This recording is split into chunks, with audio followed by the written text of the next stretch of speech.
Well folks, hello and welcome back to Relaxing Woodshop. Of course, my name is David. It is great to have you back in our part 2 of the full workshop makeover after all the work done. So in this video, we're going to get straight stuck in, say that really fast, just be careful, straight stuck in to boarding up the garage door, insulating it, and then reinforcing it just for security, boxing off the roller itself, and then put a wee bit of trimming off just to make it look nice. So let's just get straight into it.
Three and a half.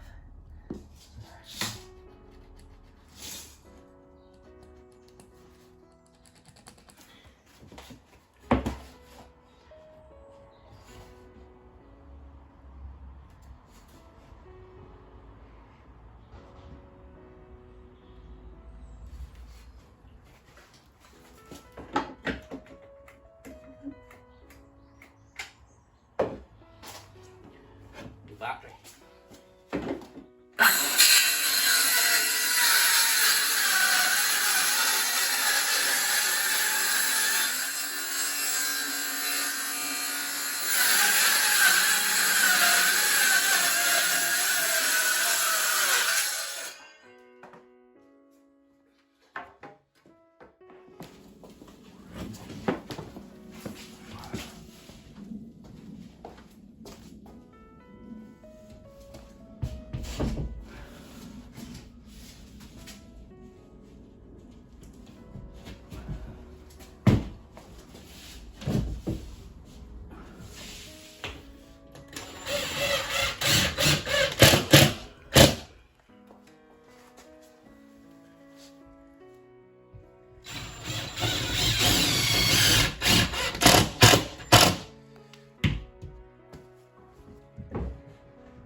Sorry guys, just had to do that because that's probably, well no, I've done bigger projects than that with the outside bar. If you haven't seen that, look back. Awesome. Roof pergola, class. So, all done guys. Fully insulated behind, bracing bars across, boards are all in, and then I put the square box in at the top to cover up the shutter doors, because obviously should anything happen in the future, you don't want to be taking shutter doors and bricking it all up, so we'll try to keep it as best as possible. And I'm not joking, you instantly can feel the difference in the heat by getting rid of that big steel door and insulating it and all. So what we're going to do now, obviously this just not being the prettiest in the world, we'll get a wee bit of L-box wood, and we'll put a nice trim across that to trim it off, paint the whole wall, and then, you heard it from me, we're going to do the floor. And by I mean do the floor, we're going to attach into a beautiful system that some of the massive companies in Northern Ireland are actually using for their big buildings. I was going to name one or two there and then realise I don't know if we've had the right to get in trouble, so let's not do that. So, until next time, I look forward to seeing you at the Relaxing Wood Shop.